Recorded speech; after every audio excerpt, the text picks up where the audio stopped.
Hello? Hi, good Hello? evening. Ayan. We have Hello, good evening po. caller Eve, age 33. Hello, Eve. Anong ikukumpisan mo sa Hello amin ngayong po. gabi?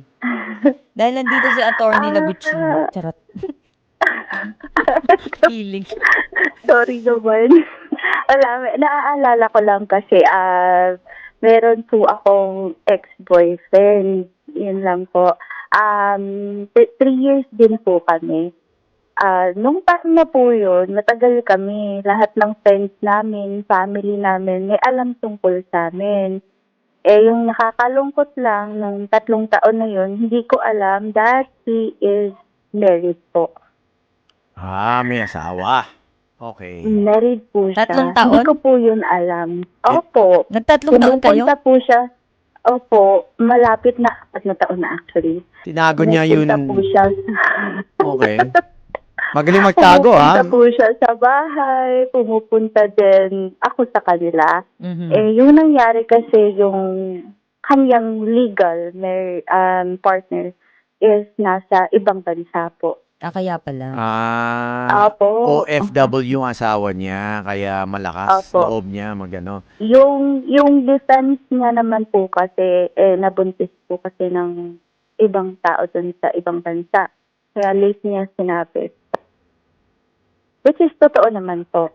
Mhm. Okay. So, nag-cheat yung asawa niya, kaya Yes eto na po. siya gumaganti ngayon. Parang gano'n na po. Opo.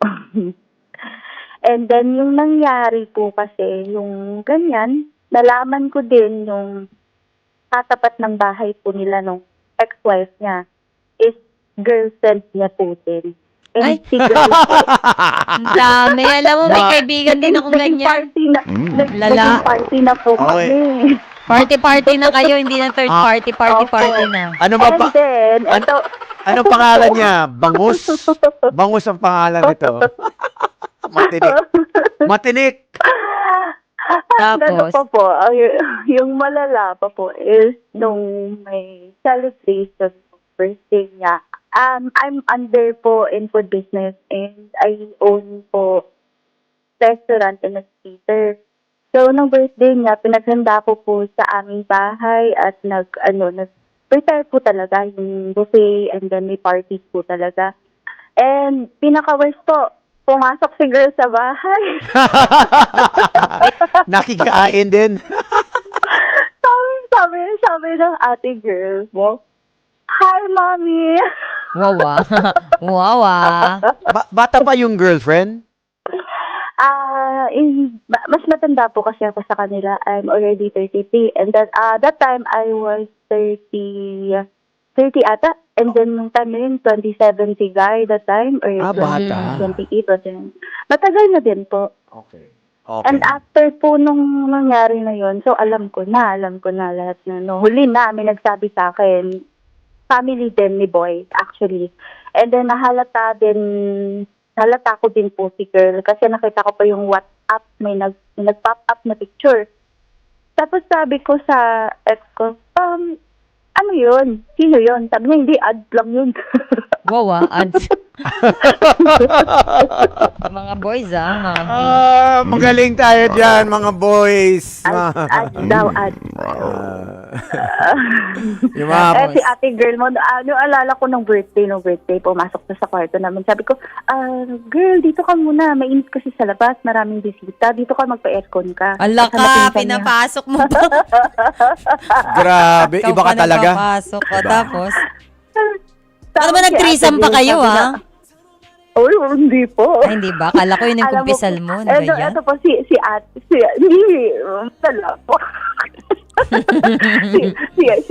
si ate girl po, sabi niya, "Uy, dito yung magic nangyayari." Ganon. Grabe. Nag-ano pa? Sabi, baka pwedeng May matry balak. namin dito. May balak si ate Tawag. girl. Tinignan yung bed, ba't walang mark? Ako naman, wala pa akong alam that time. Sabi ko, malinis kami gumawa. Sabi ko, magpapapasok ako ng bisita, may mga basa-basa or may mga marks po dyan. Tawa ko bigla. Yun pala, may iba na. So, ayun, nagtagal, ilang buwan, hindi ko yun alam. nalaman ko, ganun na.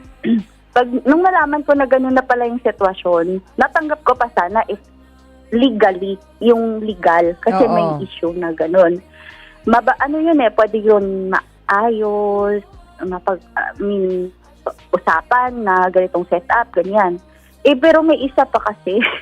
Oo, May isa lala. Grabe. Iba talaga siya. Si Masipag si kasi. Boy. Ilang trabaho Si Boy niya? kasi may- Ilang trabaho niya? Isa lang din po, Isa kaso lang. may negosyo po kami. Isang Kayong Nasa dalawa. industry siya sa automotive industry siya. Sa Ah. Ay, kaya naman pala. Okay. May hilig po mailalim. Yan. Masyado po Nag- siguro na detail siguro. Oo, Kasi nagkukumpone. nag-detail. Masyadong nagkukumpone ang mekaniko. Ang daming Ay, kinakalikot. yun na nga po. Nagba-buy and So, sell. Bye. Ay, nagbabuy and sell din po kami ng sasakyan that Oo. time. hindi lang kotse binibili niya, pati babae. Ayan. Tapos ano nangyari? Ayun na nga po. So, nangyari na ganun.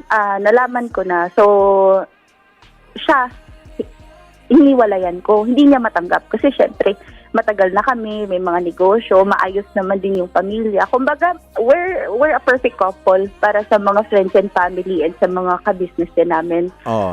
Napaka ano ng couple, kumbaga parang napaka-strong, nahahangaan nyo kasi nga napakasipag ng isa't isa. So, yun. Nalaman ko ganun, naging stalker siya sa bahay, may maaakyat sa gate, may magiging makulit, tumatawag. Kung saan ako, bigla lang sumusulpot. So, nasira yung negosyo ko that time kasi di ako makapag-focus. So, yung ginawa ko, parang naging stalker siya, pinablotter ko siya. Ayaw mo na talaga sa kanya, ha? Oo, ayaw ko Paano na mo ba talaga. nahuli? Paano mo nasabi na bakit ka Nag-cheat. nakapag-break? Oh. May nagsabi po kasi, inamin po ng best friend niya. Inamin. Tapos inamin niya naman. Hindi niya talaga inamin. Pero, ayun na po.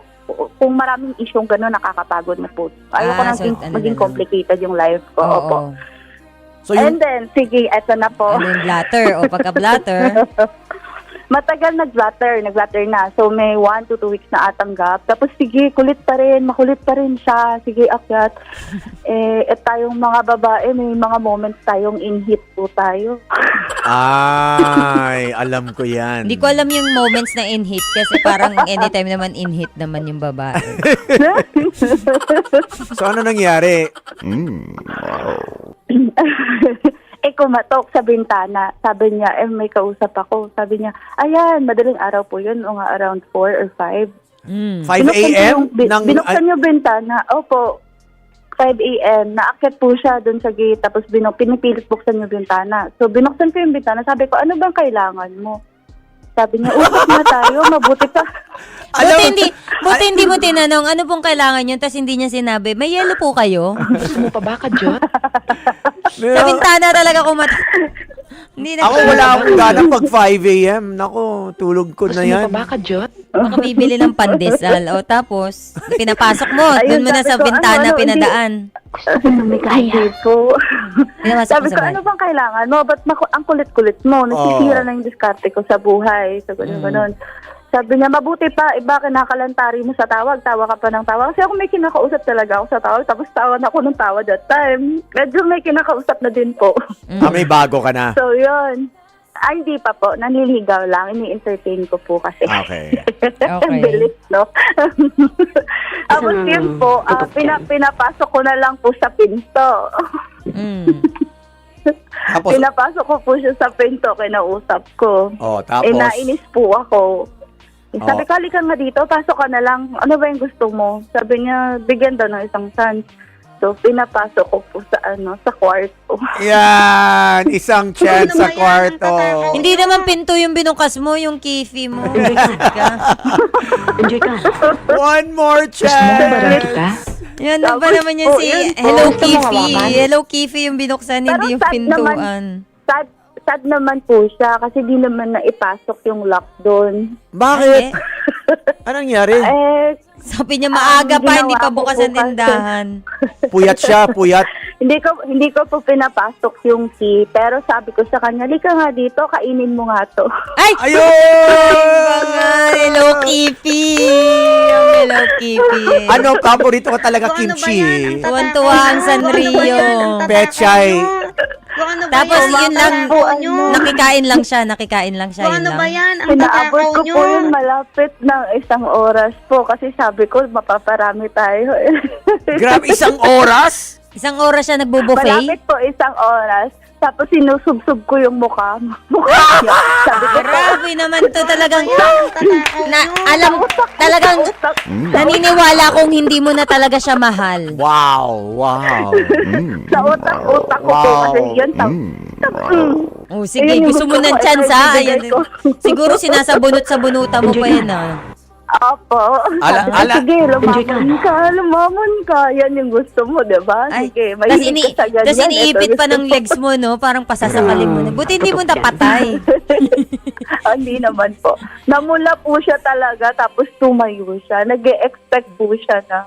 Siyempre, mumula siya 1 oras doon. Naka free diver. Kahit yung mga free diver, hindi 1 oras.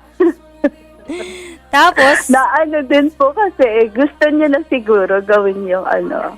tapos Yun hindi ka po, pumayag. ipapasok yung susi. Hindi po, Yeah. sabi ko, ilabas mo dito sa harap ko, kamayin mo. Yeah! Galit na galit ka talaga, ate. Galit na galit. Pero po, saglit po. Di ba, ayun na nga, pinapaano pa. Sabi ko, saglit lang, higa ka muna. Akala niya siguro ako sasaka. Hindi. Umupo po ako sa ulo niya. Sa ulo niya, inupuan pa. Te, grabe ka naman magpa-buffet. Ano ba yung ano mo, Vikings? Ano ka? Hindi na ubusan. Sabi ko, saglit lang. Parang may kulang kasi nakulang yung dessert ko. So habang nag ano siya, nakakamay siya, inupuan yung ano, Yung muka. mukha. Pero nung ano po, umupo po ako, pero tumayo din kasi na-release na po yung galit. Tapos yun okay. sabi ko, tayo ka dyan dito ko sa harap ko. Patingin daw, sabi niya, sige na, papasok naman, sige na. Dabitin daw. Sabi ko, hindi, wala tayong access dyan, kamayin mo.